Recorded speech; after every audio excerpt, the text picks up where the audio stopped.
Hey guys, what's up? It's Vampire Bride. Today I'm doing a review of the Thermaltake View 27 Snow case. Let's take a look.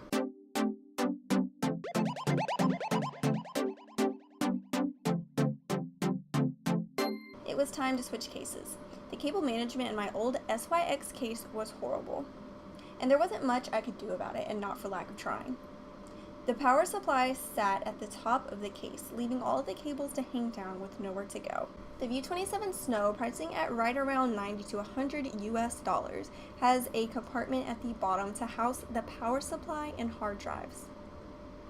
The back panel removes, revealing space for cable management.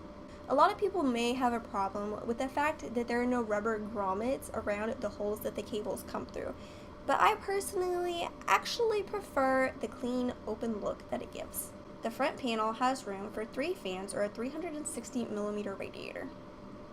The case comes with 4 fans included, 3 in the front and 1 in the back.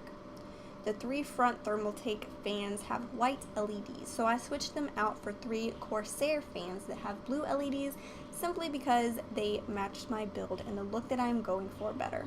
There is room for 3 SSDs where they show nicely through the window, and also room for 1 in the back in the cable management area.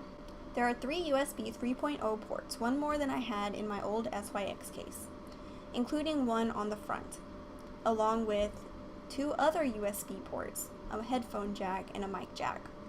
At first, I loved my new case. It's a lot more spacious than my old SYX case, and even with all of the pieces put in place, there is a lot of extra space. So now I am itching to water cool instead of just having an AIO. It looks absolutely beautiful with the large curved window and the beautiful honeycomb design on the front with the LED lights shining through. Not only does the window curve over the top of the case, giving a nice view, but when removing the side panel that the window is on, you are giving a spacious work area, and just about anywhere in the case is easily accessible.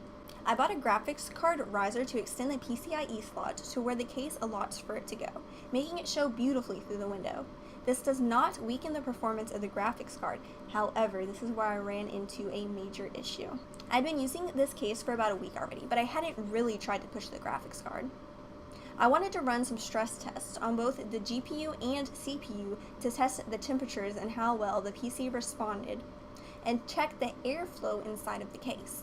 But before I even got to this, my PC blue screen. I pulled up MSI Afterburner, which admittedly I should have done in the first place, but I assumed that the temperature would be fine inside of the case. But oh, was I wrong. The temperature of my 980 Ti was reaching up to 91 degrees Celsius within minutes of opening a game. Now I was really pushing the 980 Ti. These were graphically demanding games with the graphics settings set on high, but 90 degrees Celsius is unacceptable. I first turned to the fans to see if there was enough airflow inside of the case. When I put my hand inside of the case, it did not feel like there was an adequate amount of air being pushed around. So I took the top 2 fans out of the front panel and put them on the outside of the little compartment they're meant to set in. I did this because the front panel sits almost directly against the fan, and they only can suck air out from the sides, so there's not a lot of room for air to get in. Putting them on the outside allows for a little more room for the air to come in, and it felt like there was more air being pushed around, but it didn't really affect the temperatures any. The graphics card being placed vertically in the case is aesthetically pleasing, but if you're going to do anything that stresses your GPU, then it just isn't feasible. Where this case allots for the GPU to sit is just too close to the front window. The GPU is not able to pull in enough air needed for proper cooling.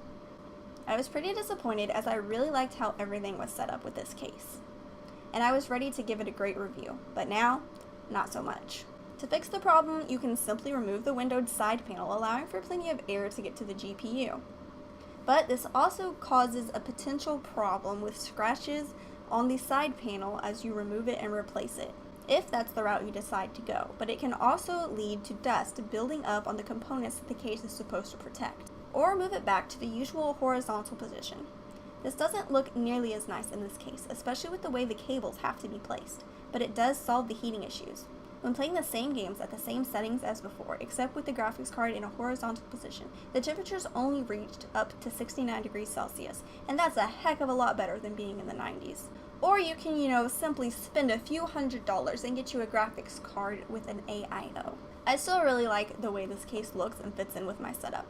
And the only other potential negatives I've really encountered so far is that, one, it doesn't have a disk drive, which isn't really a big deal nowadays, as anything from games to drivers are easily downloadable online.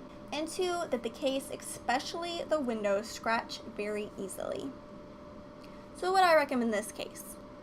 Well, yes, but not as highly as I would have recommended it had it not been for the heating issues with the GPU. Other than that, it looks nice and functions well.